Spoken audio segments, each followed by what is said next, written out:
everyone. Thank you for coming.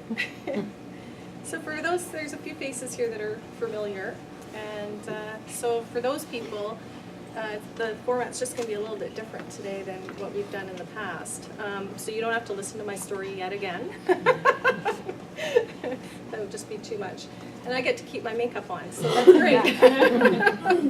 So, but what I would suggest is if anybody who's here who doesn't know Isa's story, we have it on video from his last event, and you can go onto his blog and see what his story is all about, because it's actually quite a fascinating story.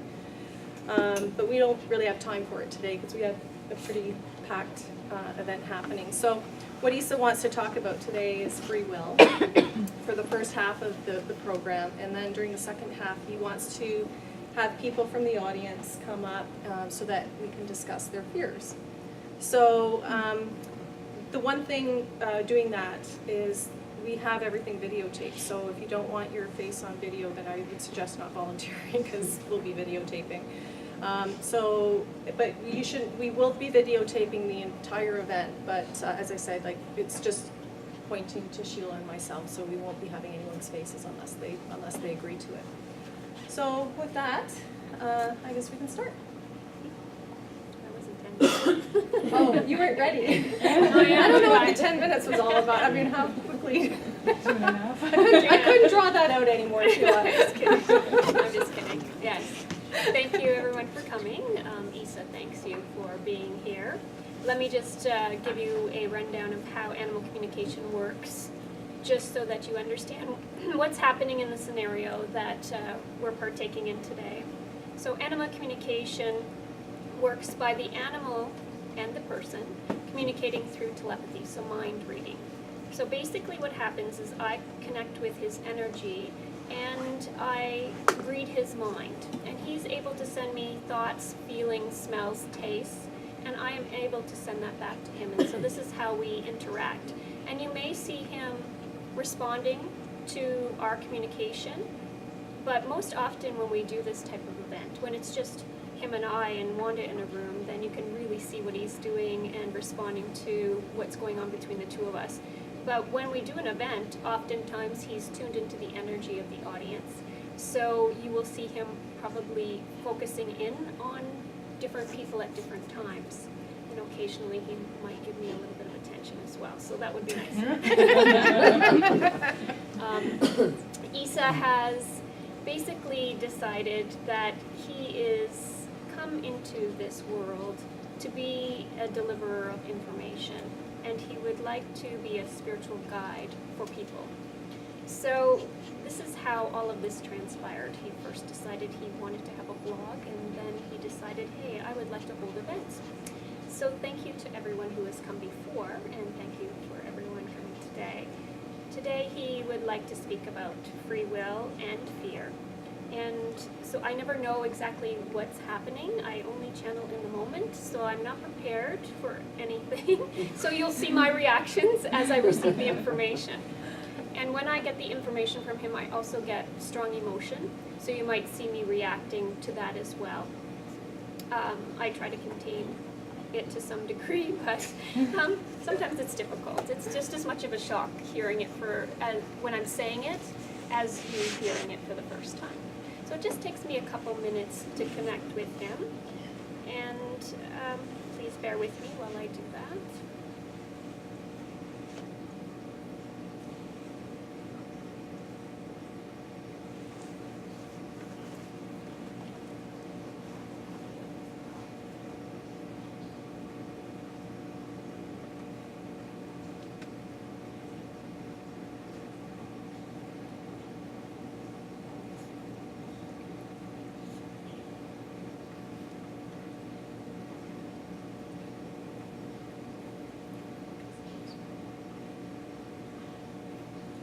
He just immediately wants to get down and greet everybody and basically feel the energies and start to talk to you. And but if he does that, it's just much more difficult for me to be able to keep connected with him because he gets too excited and it becomes almost like a broken phone line.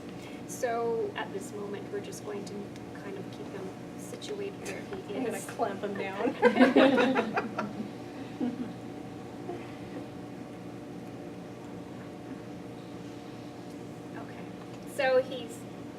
he's ready. So basically he starts with, the first thing he's doing is sending all of you love. And he's telling you thank you for joining him today, and he's very honored and grateful that you've come to hear what he has to say, and he hopes he does you all justice and good in bringing the information through in the right format for you to understand. He's saying we have many people here of different levels, so he's going to speak in several different ways to be able to hopefully get everyone to understand what he has to say today. He's talking about the concept that fear is a prominent tool in our lives, and that no one can exist as a human or an animal without fear, because fear is a base or core emotion. We must all experience it to be able to understand and learn in our lives from the perspective of motivating us. So basically he's saying fear is a motivator for us in our lives. He wants us to realize that although fear seems scary to us and seems intimidating in our lives, and we would rather not experience it, it is something that we should really embrace, because it is a catalyst for growth. Saying the level of fear that we receive is what we really should be paying attention to. We can definitely allow the fear to take over us, inhibit us from growth, or project us forward.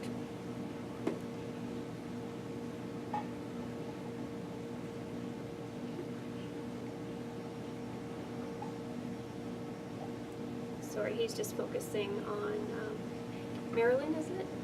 So he's just focusing on you, and he got distracted a little bit. He was just like, oh, you're beautiful. He just paid attention to your energy and just enjoyed you for a moment. So.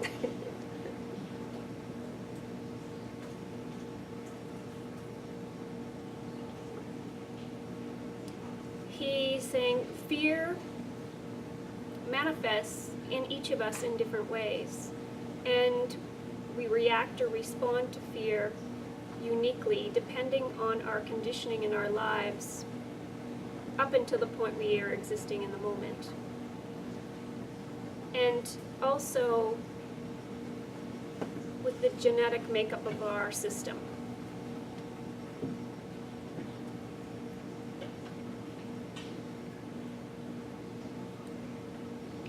He would like to discuss the concept of free will at this point, because he strongly believes that free will and fear are intertwined.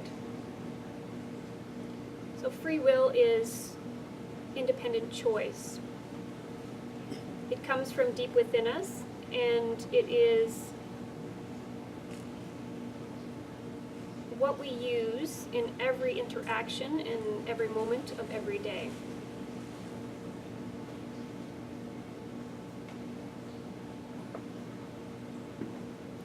Free will can basically take us to any place that we choose to,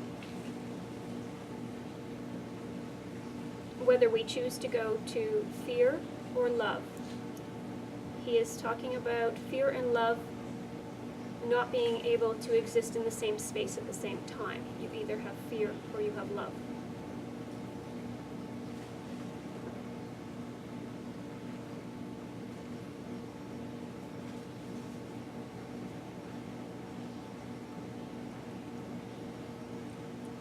The free will of ourselves is dictated by the strength of love that we hold for the self.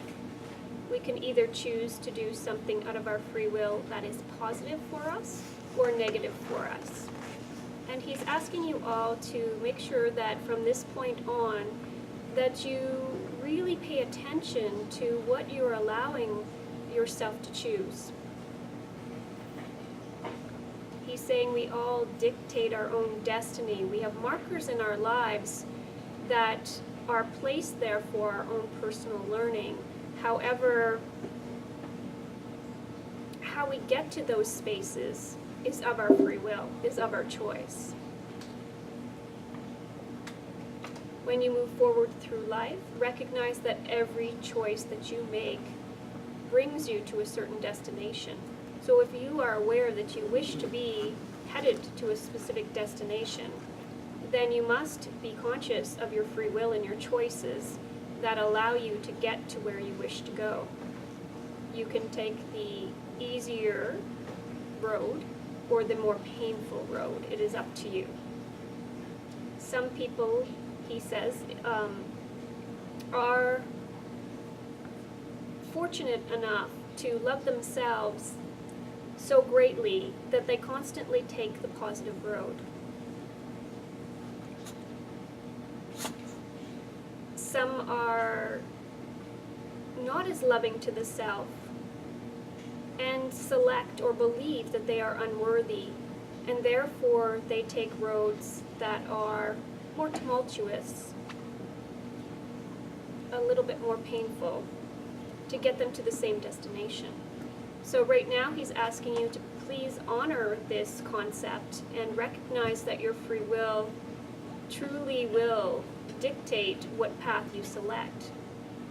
He's hoping that you'll plant that concept in your mind, and that now going forward you will make your choices knowing that they come from the self and of free will and the level of love that you have for yourself. So he is telling us that you can measure how much love you have for yourself by the choices that you're making from your free will.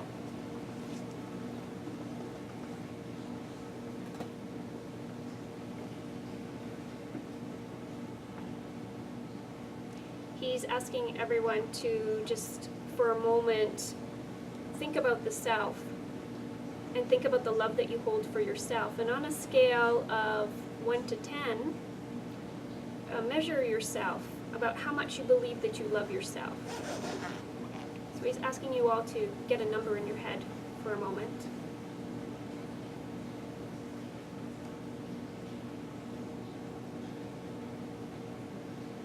And he's saying now he would like you to take a moment and take a deep breath. He says thank you. Please now tell yourself that you love yourself and really feel to what degree you're accepting that in the moment.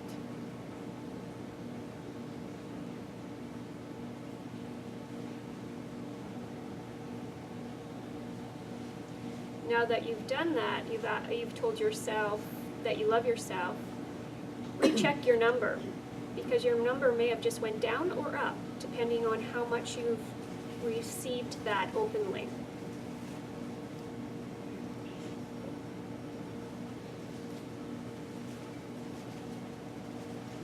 He's asking you to keep an eye on that figure of how much you love yourself going forward. And recognize that when you realize that your life is in turmoil and that things aren't flowing gently and kindly for you, that you should revert back to understanding or checking to see the level of love that you hold for yourself. So he's asking you to take this tool of measuring the love for yourself and revert back to it to assist you in moving forward in your life in a positive way. So when things aren't going well, check in with yourself. How much am I loving myself now? And he's saying it's important to feed the self in order to increase that level of love.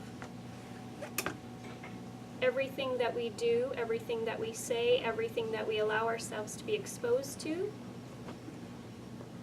shows ourselves the level of love that we hold for ourselves.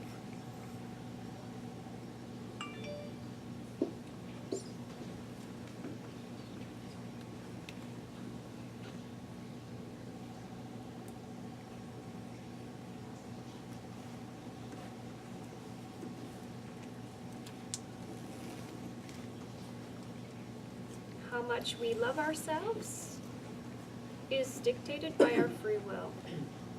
And no one can assist you in loving yourself. Others can be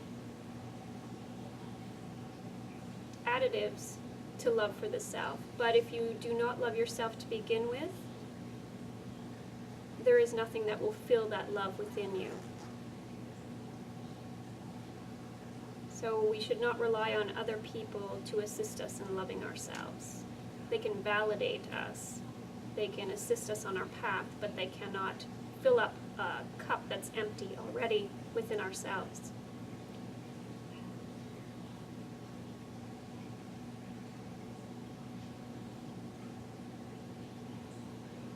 Now that we've talked about the love we hold for ourselves, we can now move to understanding how fear plays a role in our lives.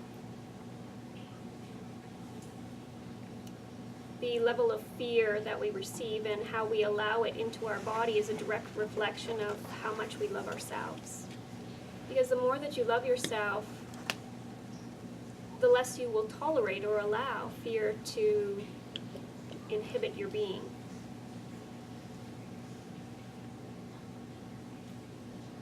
He's saying, yes, we have natural instincts, natural survival instincts that trigger fear within us. But how we control or how we process that fear is up to us and our free will. He's saying that fear is a mind game, that the mind manipulates the body in reacting based on what we believe. So our core beliefs and our emotional beliefs interact fully in allowing that to come into our system at a specific level.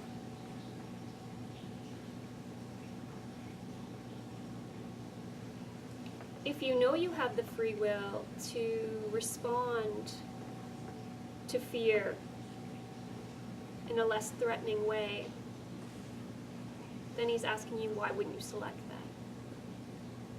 Well, you wouldn't select it if you don't hold a lot of love for yourself, because you wouldn't feel deserving.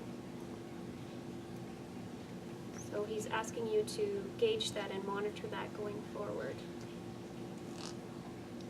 He's coming through with a lot of emotion at this point, because he's saying that it hurts his heart to believe that people don't love themselves to the degree where they would allow themselves to suffer or sit in fear which is harmful to them, or at the level that is harmful to them. And so his heart hurts for those of you who do not feel that you love and respect yourself enough to not contain that fear.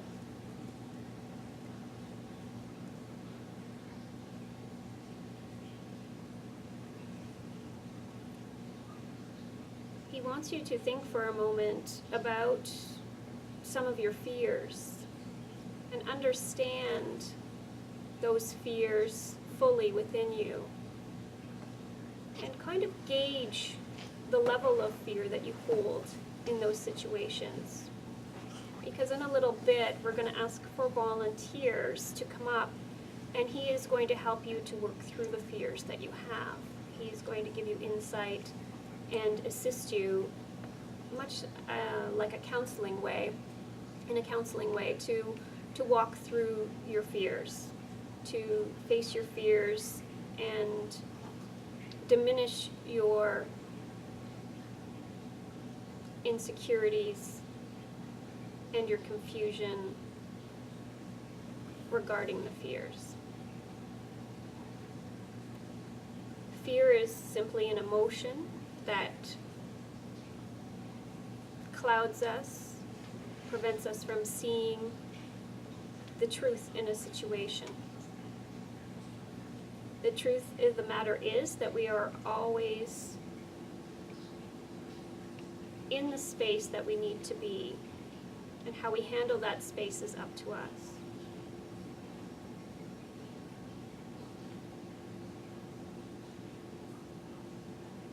When we we believe that everything happens for our best and highest good, and we love ourselves, and we trust that what occurs is happening for our own benefit and our own learning, then there would be no reason to fear.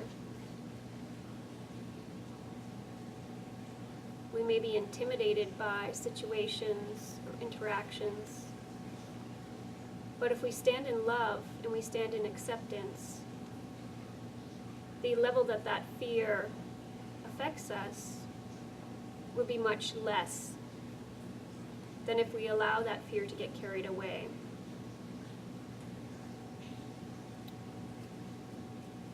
When we embrace fear, it doesn't mean we allow it to escalate to an uncontrollable level.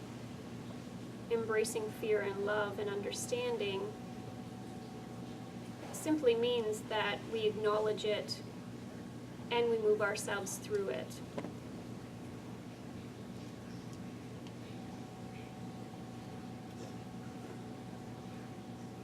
Facing your fear is less about control and more about loving the self.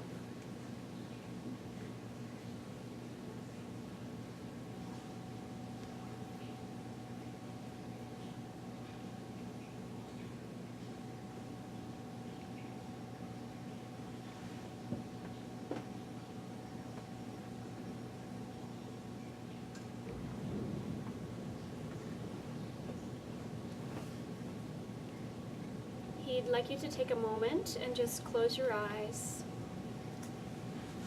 and feel the room in this moment. Recognize how safe you feel in this moment. And he would like to take a moment for us all to project love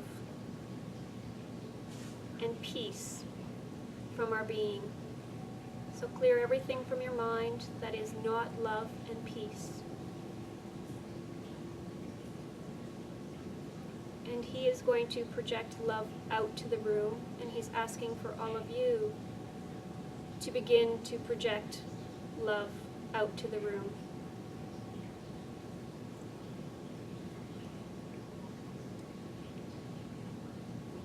He's asking for all of you to take full deep breaths, and as you exhale, that's when you release the love from the body out to all.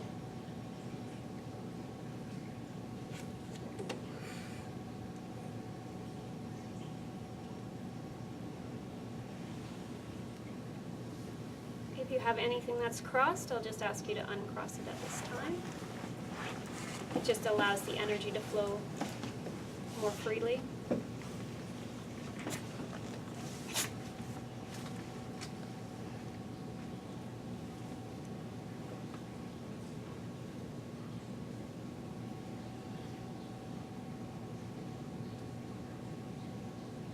And so he's asking you just to take a moment and take a couple breaths and just feel now the energy in the room.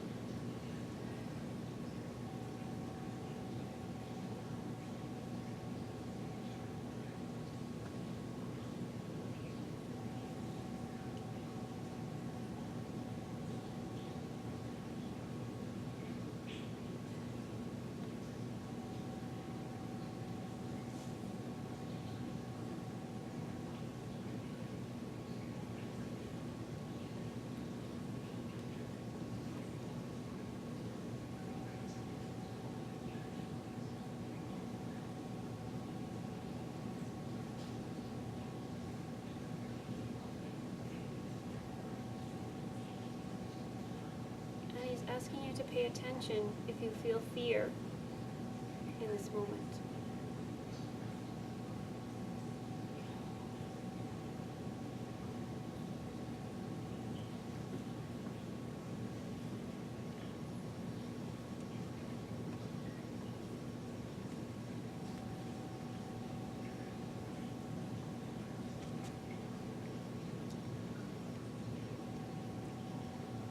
And now he's asking you to evaluate the energy and how you felt before we began the exercise, and and how you feel now.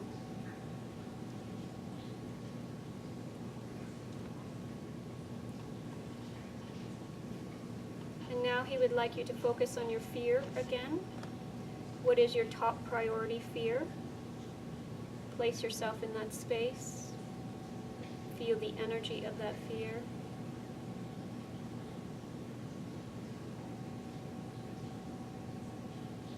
Imagine yourself experiencing that which you fear the most.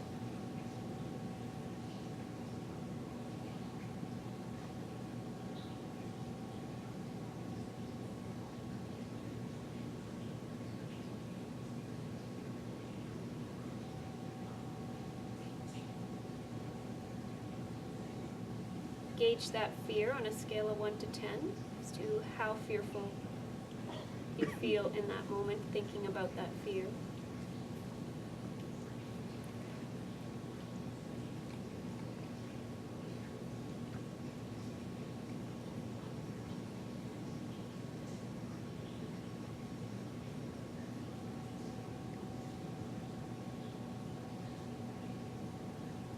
And now take your awareness from yourself to the room and feel the energy.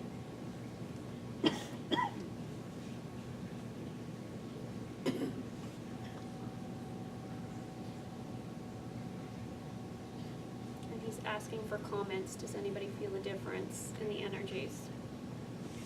Go ahead. At the beginning, we were talking about love, it was warm, and fear is cold. Very good. Perfect observation. Anyone else can describe it? Heavy in the beginning, and much lighter and breathing easier at the end. Felt like things opened up. Feeling of calm. Calm. In which stage? In the beginning, you mean? Now. Now you feel calm.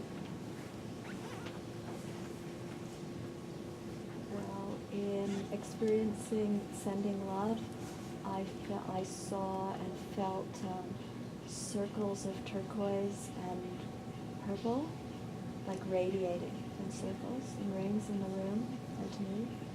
And at the end with the fear, I felt prickly, like the air felt, I can only call it prickly, like sharp, compared with these warm circles. Excellent. Thank you. That was wonderful. Good. Yes, you should feel a difference of warmth and fullness in the room when there was love, and a coolness and a diminishing of the energy when we were thinking of our fears, because when we were sending love, we were projecting it outward, and that's a positive emotion. And fear, being a negative emotion, causes us to draw our energy in and close to us. So no longer are we projecting it out openly, we're pulling it in. But then as well, because that's a negative sensation, we all feel slightly uncomfortable in that situation. So we can see what fear does to the body and what it does to those around us, and what love does to the body and what it does to those around us. And he says, recognize that when you think of love, it's healing, it's warm, it's positive. And when you think of fear, it's uncomfortable, it's draining, and it's negative. So pay more attention to what you're allowing your mind to cycle in any given moment of any given day. Sometimes he says it originates in the mind because of our thoughts, but sometimes we will also feel it because it exists in the environment and we receive it through our receptors of our body. The body can react even though the mind is unaware. So when you think about fears, all the people around you are receiving your energy, and their body reacts to your energy as well. And he's saying that goes for all negative or positive emotions. So you may be receiving from someone beside you something that is negative, And your body may be processing it without your mind realizing it. But it doesn't mean it's not occurring. And in order to really feel or understand what's going on in any given moment, you must be mindful of the situation that you're in and observant of what your body is experiencing.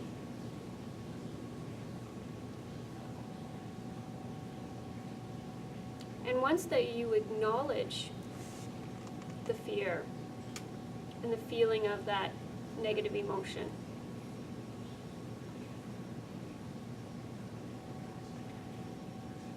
he doesn't like the fear energy, so we need to shift that. He wants to try.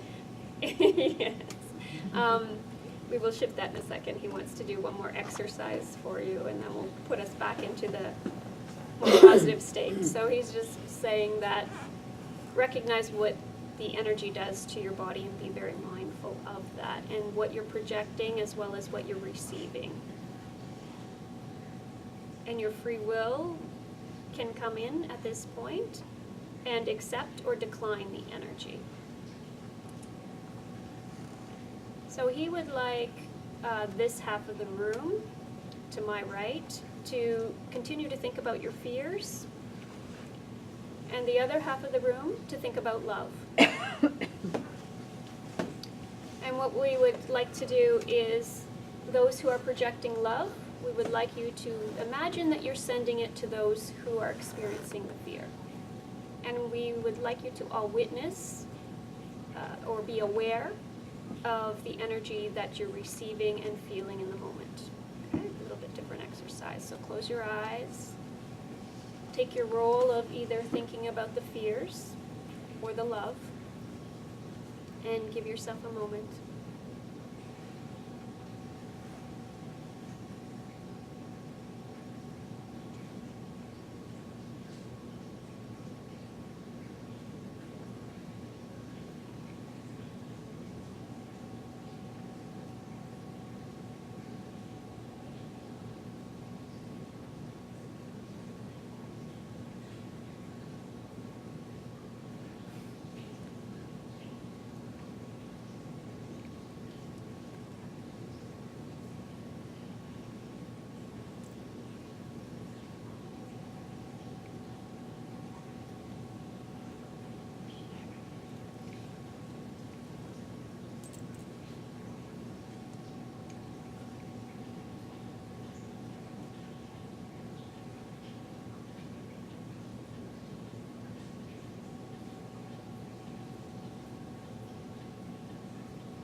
Good, and you can stop. And any feedback?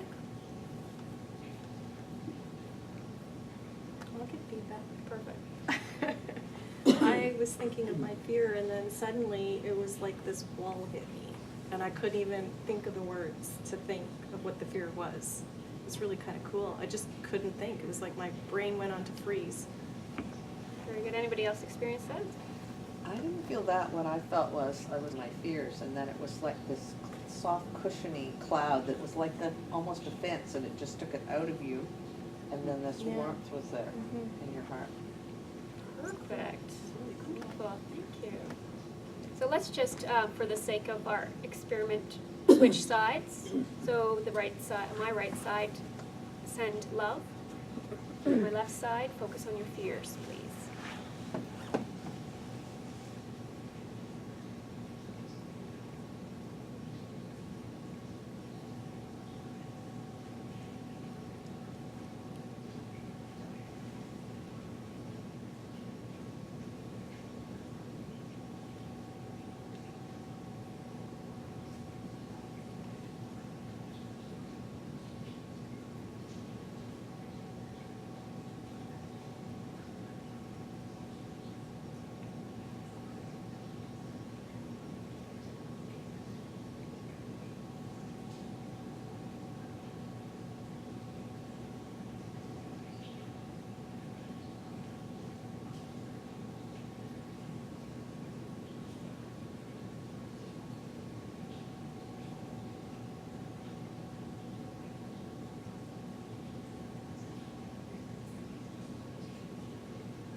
comments this time? I felt like ocean waves coming in. So I try to hold on to my idea of my fears and I'd feel it and then it kind of Just washing it all away, that's beautiful.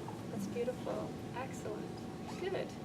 Well, your eyes are closed, so most of you can't see what's going on with Isa, but when he was sitting in the fears, he was doing it himself. When he was sitting in the fear, he wanted down. He was like, "Ugh, get me out of here." And he was just sending love, and he was just, his eyes were closing, and he was like, "Oh, this feels so much better." So, basically, we can then conclude that love conquers fear, can we not? So the exercise. Very good, very good. It's a cool exercise. So he's just asking, can we just take one more second and just fill the room back up with love and just love? So we all feel better.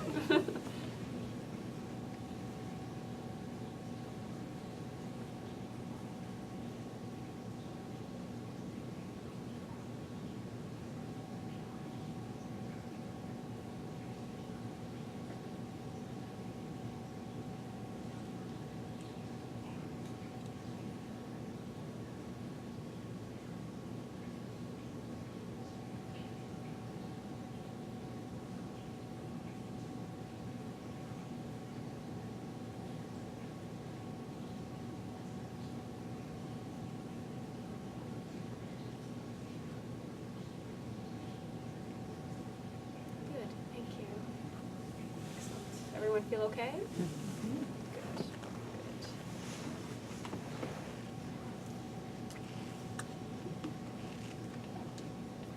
And he's just thanking everyone for humoring him in his exercise that he wanted to do.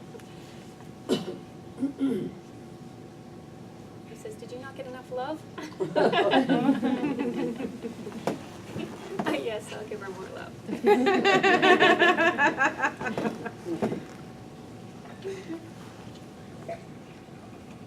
So he's asking at this time if anyone has any questions about anything that he has just talked about or the experiment that he just had you do.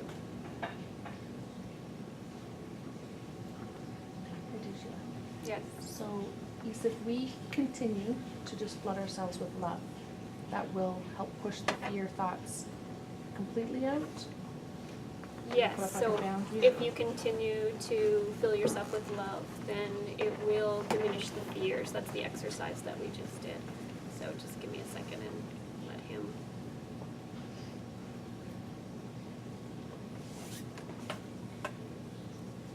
He's saying love is the only answer to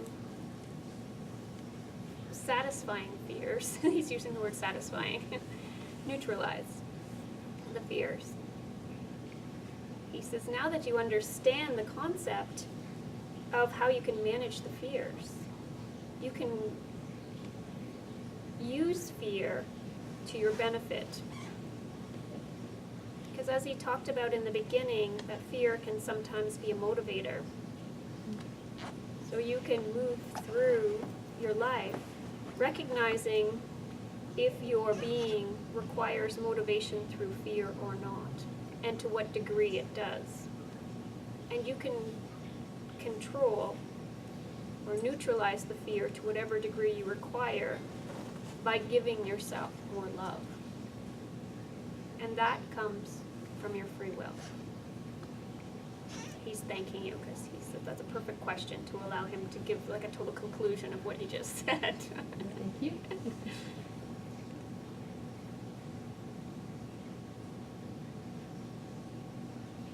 He's wondering if anyone is not clear in understanding that.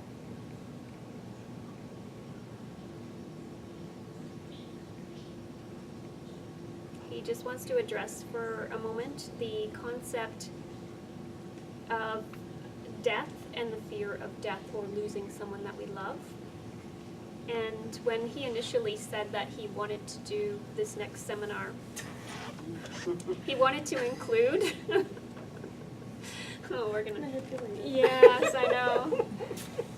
He wanted to include an animal's perception of life and death and how we view death.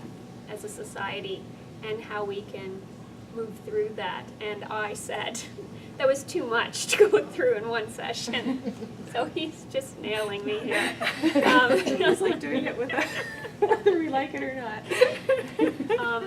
So I guess that has to be a part of this. We have told him that can be his next seminar, so we will touch on it briefly for the benefit of him at this time.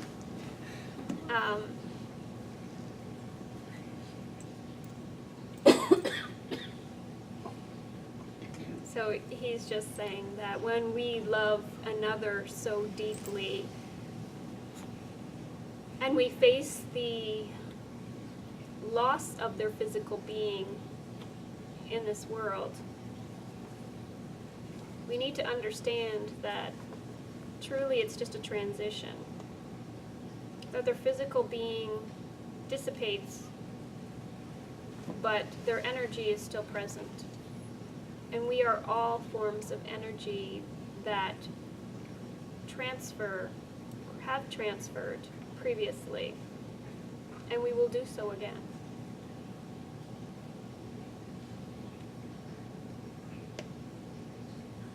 Part of being human or animal is about experiencing emotion from the ego.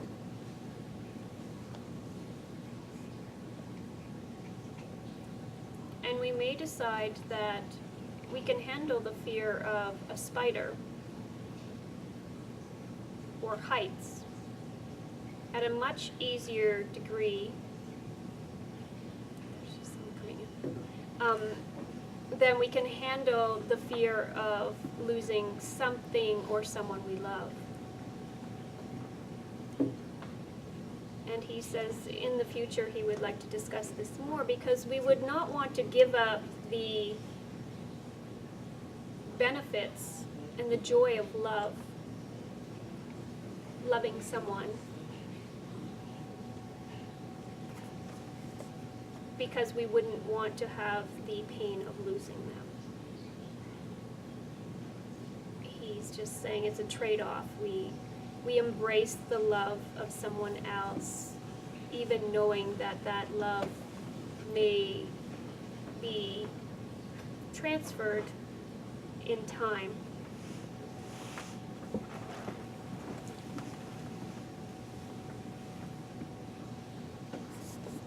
And it's our perspective of that loss that dictates the level of the hurt that is experienced within.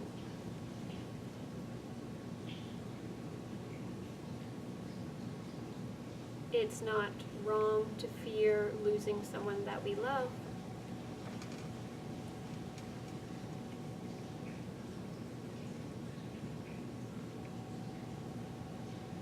And if anyone has those issues today and they wish to volunteer, he's more than happy to walk you through that after we have our break and we go through that part of the session.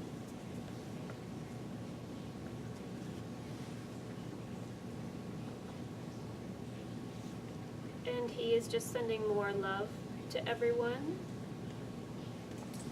to balance the triggers that he just stirred up for many of you out there.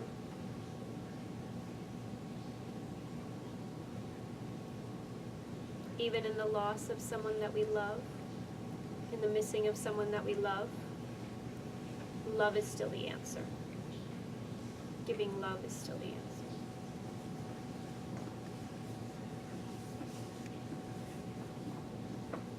He's thanking you, he's sending gratitude to everyone.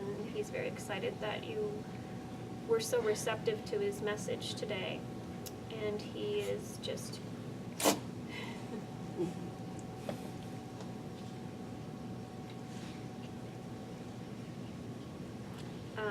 he is just saying that we will take a short break, and so we'll come back, and while you're on your break, just really think about if you're willing to volunteer and present yourself in a vulnerable way for the benefit of all of us in the room. And he is saying that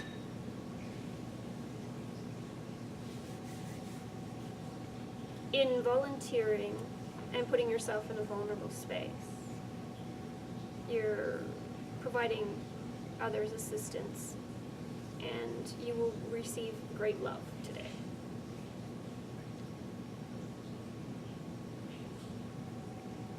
So he's honoring you before you step forward, and he's also honoring anyone who feels that they are not in the space to be able to step forward as of yet.